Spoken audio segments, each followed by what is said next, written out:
Gazte batzuk leku berean eserita joan zen emakume baten antza izugarria daukazu orduan. Eskuetan zeraman kuadernoa ere kolore berekoa zela egingo nuke apustu. Zure amaren artxiboa deskonprimitzen ari naiz eta ez duzu sinetxiko zer aurkitu dudan. Oso aspaldiko grabazioak dira. 1978koak, Arantzazuko santutegian grabatuak. Urria hasieran 3 egunez bildu ziren 40 euskaltzain. Koldo Mitxelena buruzutela. Euskara egoera kritikoan zegoela usteta, patua edo estandarra finkatzen hastea erabaki zuten.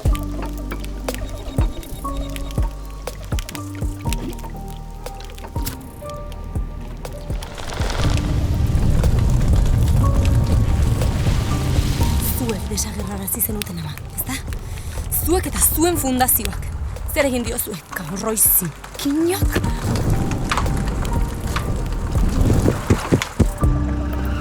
Zure ama aurkitu nahi baduzu, nitaz fidatu beharko zara.